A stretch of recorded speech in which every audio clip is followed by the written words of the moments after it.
The issue for all of us is what is true. Yeah, but in that case, it's early stage senility, I think. But it's very easy to write it off like that. If I just said that was the same of atheism, you want but it's comfort. Not. I mean, no, but what comfort does atheism give you? It gives you the comfort that you never have to meet God.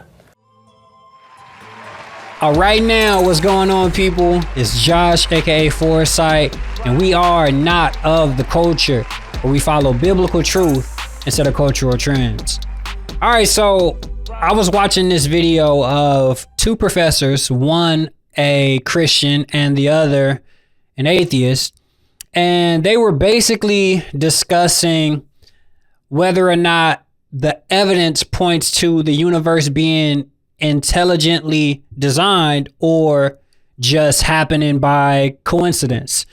And I thought the conversation was really good, and I took a lot from it. So let's go ahead and take a look at a few of these clips, and I'll give my opinion afterwards. Let's get into it. Professor Atkins, turning to you first, is there design in the universe or only apparent design?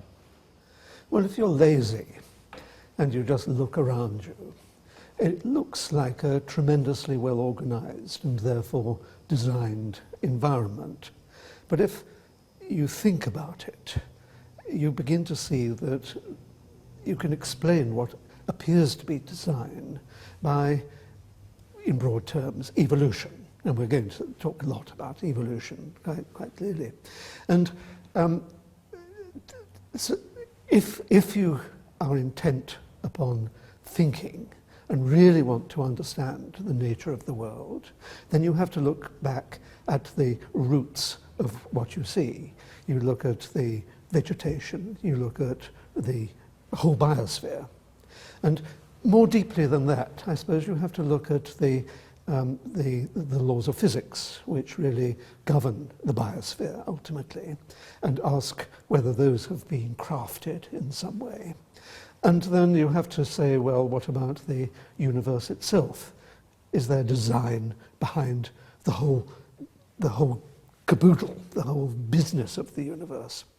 And as science progresses, it strips away the illusion of design and shows that everything I've mentioned, the biosphere, the laws of physics, and this is a speculation, we'll come back to the role of speculation later, the universe itself, none of it needs a designer to account for what we observe.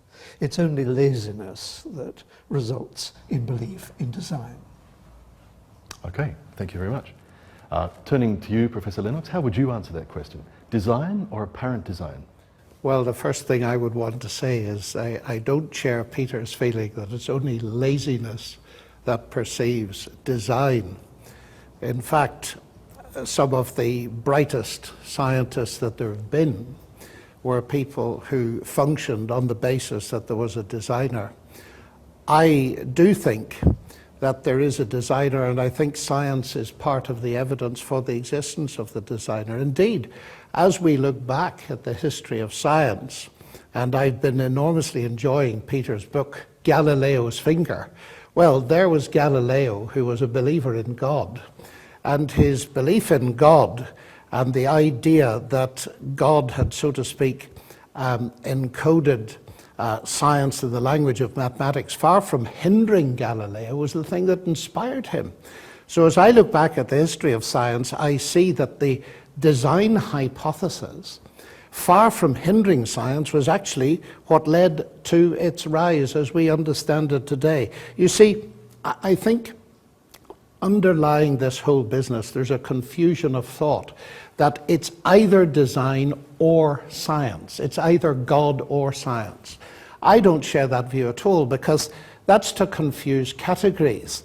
God is, I believe, a personal creator. That is, he's an agent who causes the universe to exist. But science explains mechanisms.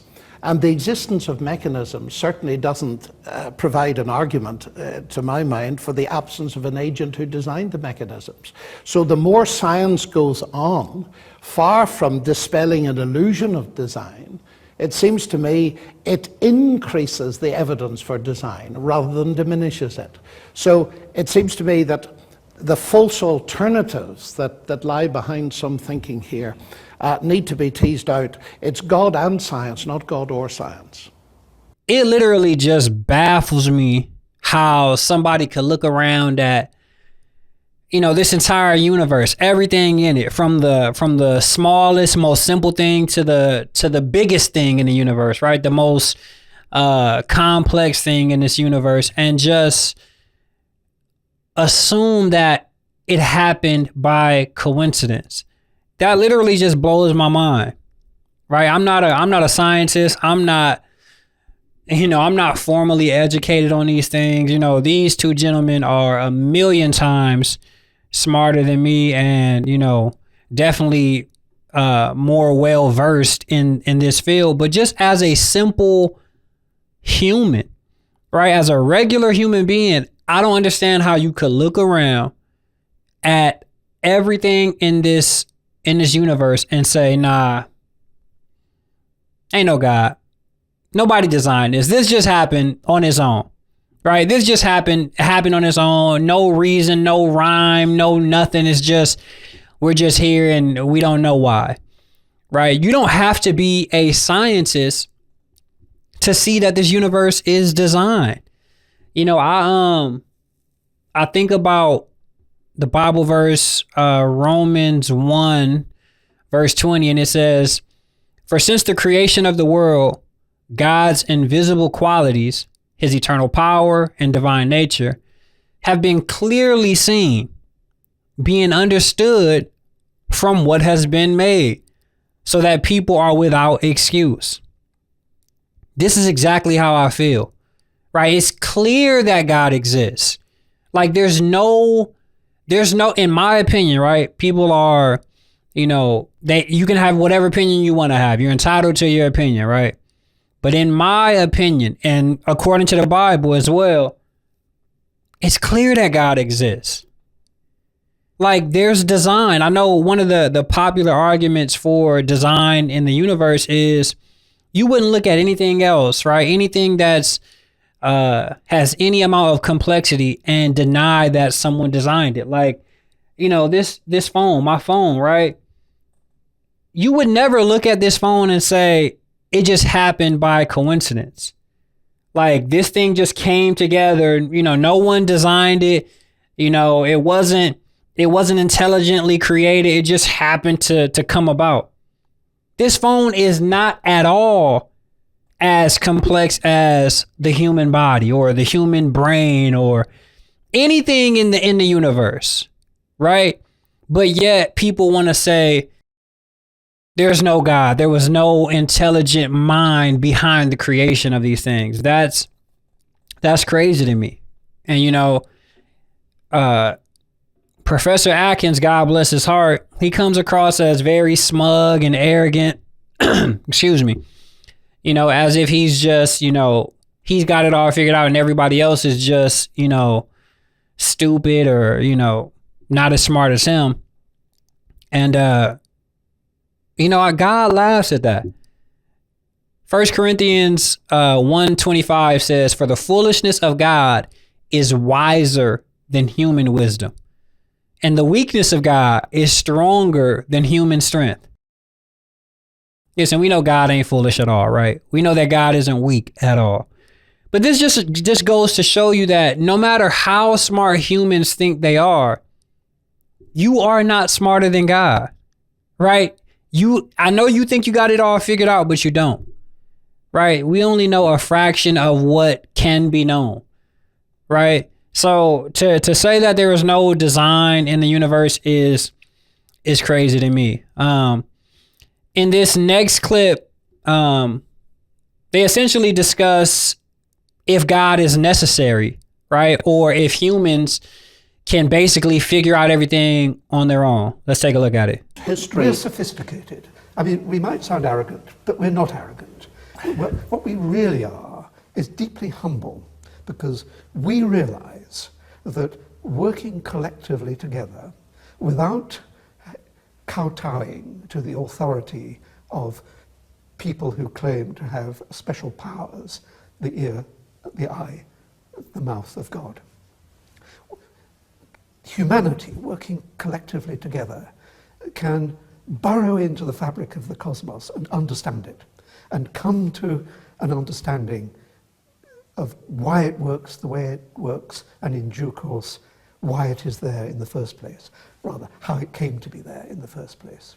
I think humanity should be deeply proud that it has worked through the primitive stage of understanding, which is absolutely essential for the intellectual advance of humanity. They had to go through the demons phase, they had to go through the angels phase, but having emerged from it by showing the power of collective thought, building bridgeheads on firm foundation, relying upon objective evidence rather than just subjective hallucination. Mankind is getting to understand everything about its environment, and I think that's wonderful. But Peter, we can't reverse history, as you say, but we can reverse it on the personal level. There's a book sitting right there called The Language of God by Francis Collins. He started off in atheism. His slate was written on by atheism to start with. And he came to the conclusion, as people like C.S. Lewis did, and Alistair McGrath, who was here, did, and many other people did, that the evidence for God is so strong that they abandoned their atheism. And I have seen this happen in colleagues and friends of mine. So I just think your argument doesn't hold water. The issue for all of us is what is true. Yeah, but in their cases, it's early stage senility, I think. But it's very easy to write it off like that. If I just said that was the same of atheism, you want but a comfort. Not. I mean, no, but what comfort does atheism give you? It gives you the comfort that you'll never have to meet God. I personally don't think people truly have a hard time fathoming the existence of God. I truly don't think that's the case. You know, I believe that they don't want God to exist. Like, I truly believe that most people, if they were being honest, would look around and say, yeah, there's no way that this happened on its own, right? That's just my personal opinion, right? I don't think that.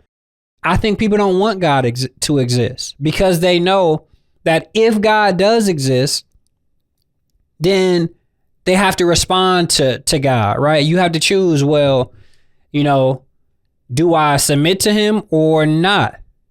Right? And most people do not want to submit to God, right? They want to do their own thing. You know, I believe that, you know, people want to be their own God. James chapter 3, verses 19 through 21 says, "This is the verdict. Light has come into the world, but people love darkness instead of light because their deeds were evil. Everyone who does evil hates the light and will not come into the light for fear that their deeds will be exposed. But whoever lives by the truth comes into the light so that it may be seen plainly that what they have done has been done in the sight of God." That sums it up for me. You know, people don't want to submit to God because they know, you know, their actions don't line up with the will of God, right?